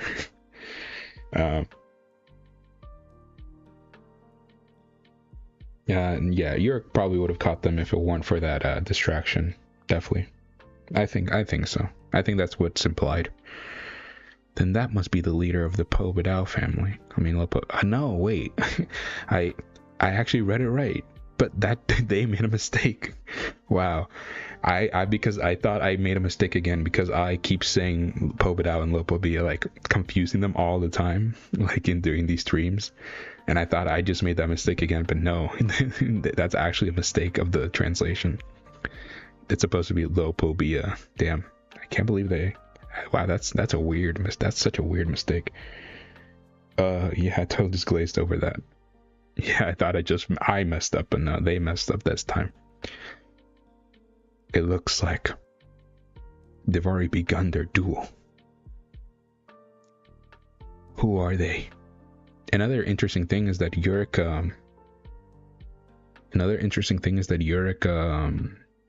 doesn't want the family heads to die, so he wants to also stop the fight. So is the fight actually not gonna get stopped by Yurik? Who are they? That's the family leader. Family leader? Are you sure? Yeah, I've seen him from a distance before. I love how it's the soldiers don't even. They're probably talking about Tromrai. Maybe some of them aren't talking about Gusting, but Gusting's a lot more active than Tromrai. So I'm guessing they're talking about Tromrai. But that's crazy. These soldiers dying don't know who they're fighting for. They don't even know who the family leader is and how he even looks like. I swear on my honor as a high ranker, that's our family leader. Who said that? What high ranker said that? Okay, because that definitely wasn't Proust. I'm guessing that's from the Lopobia family, but what Lopobia family high ranker is still alive? Pikoko's dead. And what other family leader would that be? I mean, from branch leader. Or high ranker in general, I don't know, whatever. Lord Gusting. Father. Yeah, Robodon and Tromrai are finally in like the same general vicinity. That's crazy. That this would be certainly the perfect distraction to pull Yurik away from stopping the rats from getting away. Yeah, definitely. The high ranker says that's our family leader. He's fighting to protect us. Oh, you sweet summer child. He's not doing that at all. He's fighting to protect us. Come on, let's go help him. Are you guys? Like, I know you guys are just cannon fodder, but like, you guys, are you actually going to the fight of the family leader? You guys are dumb. I also like the inclusion that it's a very weird but actually kind of little cool detail that all of the soldiers, or most of the soldiers of Pobedao, aren't wearing anything like jetpacks. and all the Lopobias are wearing jetpacks to float, like all the basic soldiers, or most of them, I guess. Because that would make sense, because the Pobidaos are better at Shinto control, and the Lopobias wouldn't be known for that. That's just a little cool detail I saw as I saw like this guy with a jetpack on. Defend the Lopobias family's honor. Bring glory to the Pobidao family. Our great family leader is shedding blood on our behalf. Those damn fools. Yeah, Yurik's like, you guys are stupid. It is quite brave. There's a clear line between bravery and stupidity, my friend. I think this is the line. I get, but there's also intermingling of those, I guess. Those damn fools. For now, I'd better stop them. Wow, they haven't even gotten away yet. Maybe it takes a little longer for them to teleport out. I'd better stop them. Unleash. Oh, is he actually gonna use another named attack? Unleash. Ooh, what the? You little tricky. Oh. I was like, who? And then I was like, wait a minute. Thunk. You tricky bastard. Yurik's face. I'm gonna zoom into this panel. Yurik's face. I don't know if you're gonna be able to see it in the use an actual technique. Yurik's used an actual technique before. The Gorgon head versus Luslik, but it's interesting that he was gonna use an actual technique. Look at this panel. Look at this face of Yurik is surprised. Yurik is shooketh. Yeah, this is the white noise that Luslik used to try to get away from with Yurik before. It's kind of like, it's the purpose of the spell is to like disconnect you from like reality, so you can't interfere with anything. Damn. What the? Stay out of this. Yup, he's a sneaky little bastard. Yup, there. Luslik. I like to think that Luslik was just in the battlefield before Yurik, but just was waiting for Yurik to show up to troll him. Yeah, here comes Luslik to ruin Yurik's day. Luslik.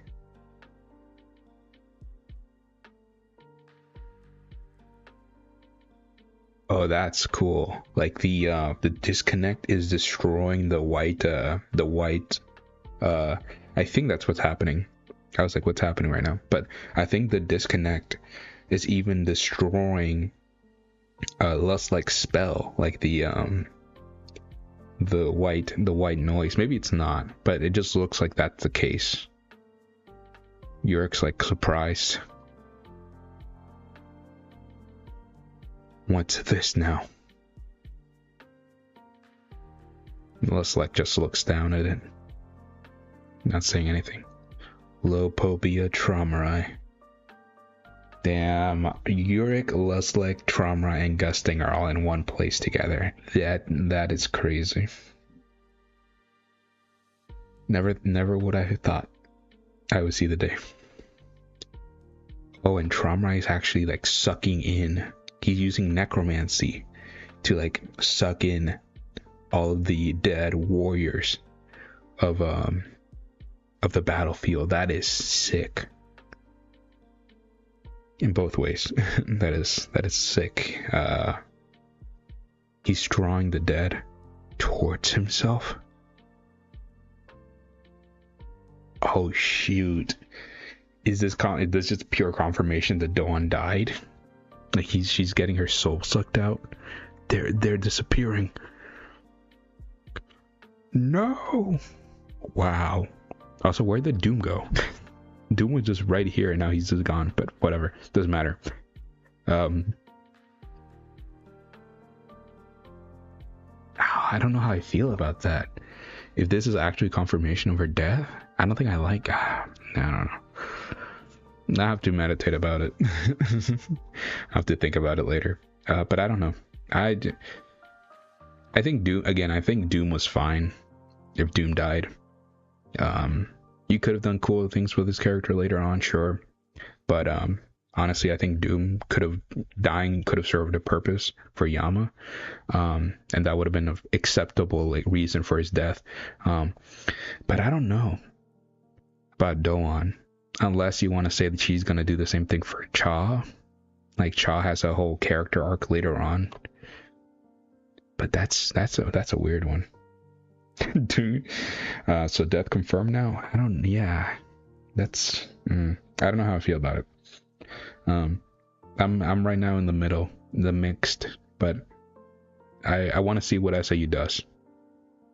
That's what I always do whenever I feel iffy about something. Then I'm like, let's keep the story moving, and then I'll come back and look at it and say, do I like it or do I not like it?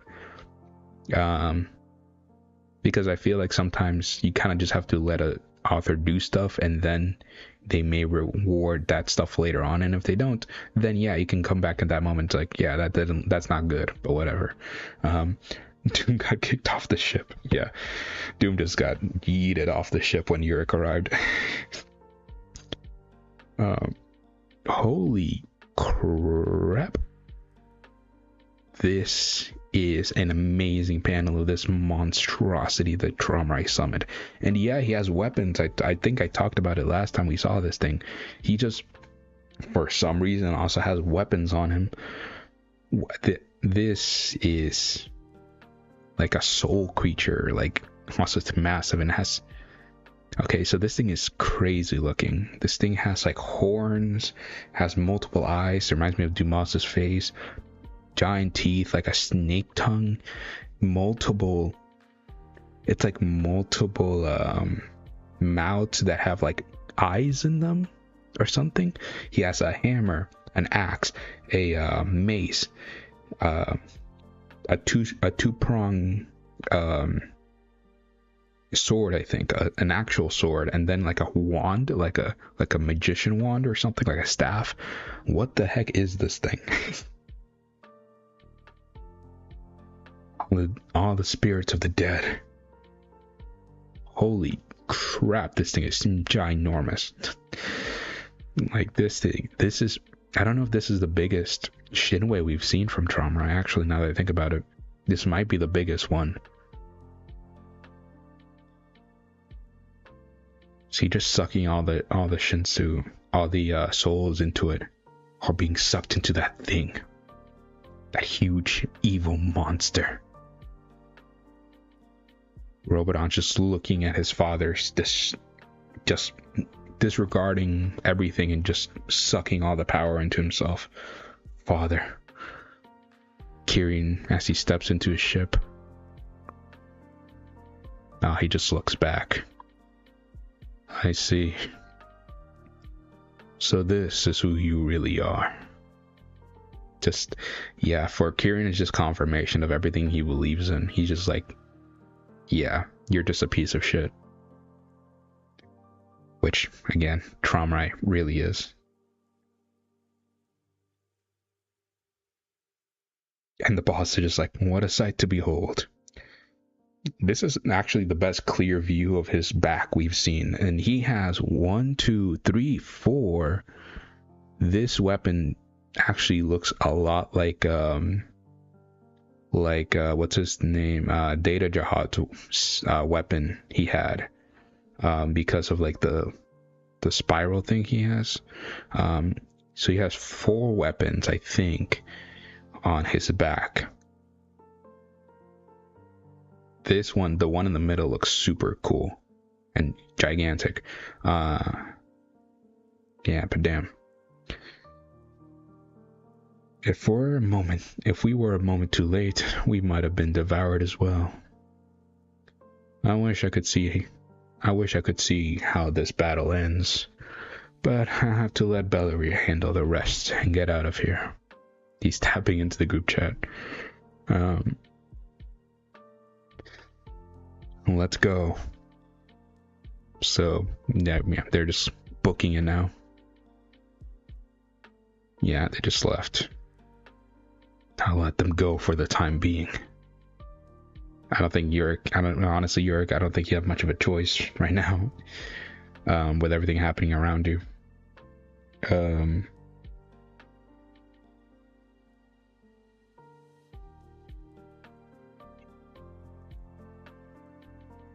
Out of that. Yeah. Damn.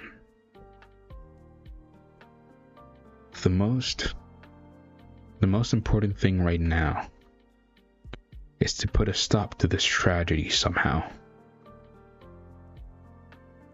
I know I promised not to meddle in I know I promised not to meddle in your affairs, which is super cool and interesting to learn about. I don't know how this actually worked, but it would have been cool to see like a meeting between all the family heads and Yurik. And Yurik's just like, you know what? Look, guys, I know that I'm strong. I know I'm stronger than probably all of you, right?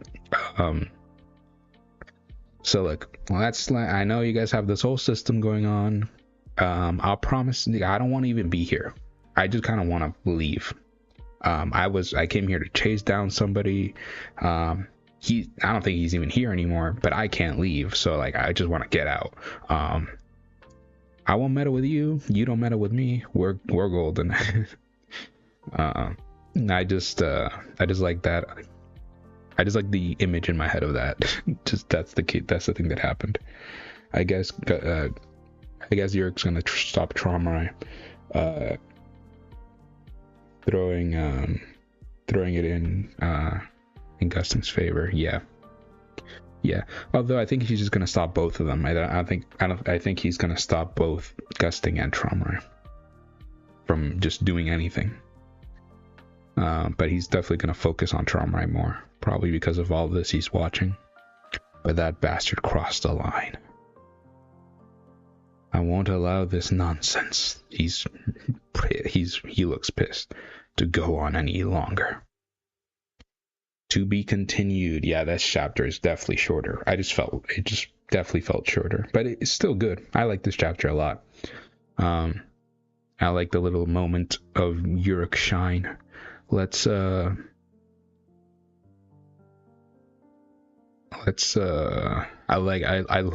loved Lust like just coming in to ruin Yurik's day. There's not much this chapter, honestly. I think because there's a lot of big panel spreads, but let me put it into this shot. There you go. I think that's good. Yeah, that's fine. There you go. Let me keep it in that shot. Yeah, those chapters are really good, and honestly, I actually sometimes when I read two chapters at once, they sometimes feel disconnected from each other. But actually, I think it was better for me to react to both of these chapters at once. I'm just praying somehow, some way, in the end, Bomb wins out the best of this shit show. Yeah. I don't know, man. I don't know. Maybe the best thing we can hope for Bomb is that he just leaves the shit show. Yeah. I don't know. I don't know what's gonna happen involving Bomb later on, but I wonder how this story's gonna end, because this arc is gonna end, because after this arc, I'm pretty sure that I saw this somewhere, and somebody told me, SIU is going on another hiatus, and we're ending season 3, and we're gonna go into season 4 whenever we come back. And also, I think the news was also that we're gonna get a side story to Tower of God, like a Tower of God side story thing. I think that's what's happening. I don't know what I don't think they've told us what it is, like what the Tower of God side story is. It might be Wang Nan's climb, which would be really cool. Get to again see the climb through a regular person's point of view. Just see a bunch of strong regulars in general. see a bunch of tests maybe. Yeah, season 3 is ending soon. It's nuts. I thought it was never gonna end. Yeah, and honestly, yeah, to be honest. But I think season 2 was around the same amount of chapters. Was it not like 100, like 200 something chapters? Let me see. I don't remember. I can just look it up on what's on Webtoon right now on my phone, I guess.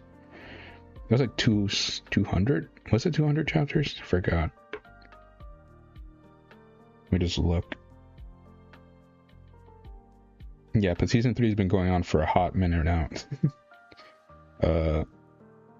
And it doesn't help that there's been multiple hiatuses, like super long hiatuses. But again, I just wish SIU the best. I hope that he's good and he's not breaking himself down with work. No, actually, season 3 had way more chapters. It had 337 chapters. Damn. Yeah, season 2 is. I forgot how. Damn, I forgot how long season 2 is.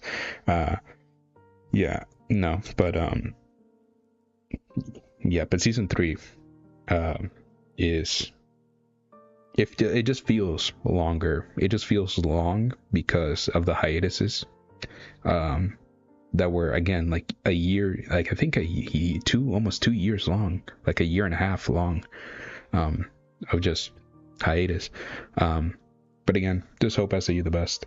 Hope everything going well, and I'm super excited actually for that side story of Tower God, and you obviously know that I'm gonna be reacting to that too.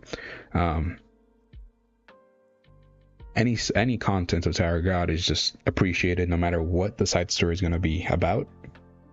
I just hope that it's fun and interesting and keeps in line with the whole vibe of Tower God. But yeah, I really wonder how this arc is going to end, though. I don't know, and yeah, I have no idea how season 3 is gonna end, and season 4 is, for that matter, season 4 starting might be crazier than anything we've seen before, because it's always been like every single time we get a season change, it's always the most crazy like time skip type of thing. Like when we got season 1 to season 2, there's like a time skip. We went from the first floor to the 20th floor. Then season 2 to season 3, we got a 2-year time skip with this completely like new trained Evan Kell Baum. He's super badass and all this stuff, and he has all these confidence and whatever, and it's super cool.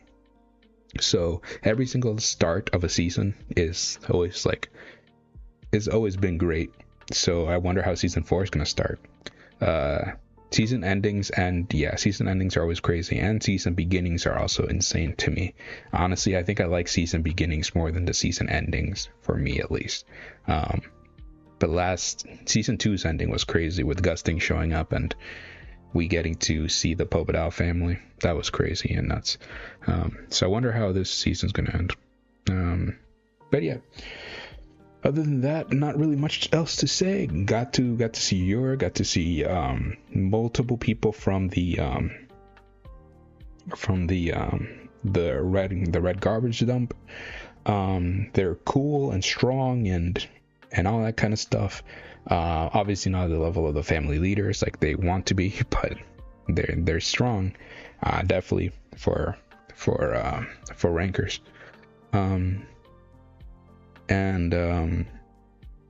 Yeah, I'm just kind of excited to see more of Revolution, to be honest. And Fug and and Walking Song. I'm just excited for everything Tower God has to throw at me, to be honest.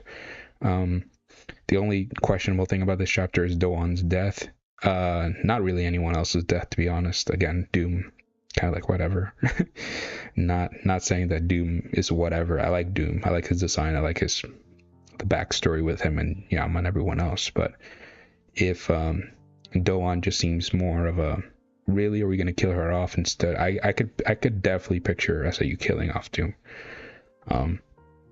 But Doan's a little bit more iffy to me. I just want to see how it ends up if it ends up being something cool with Cha, I don't think I'll mind it that much. But still, let's just see how that ends up.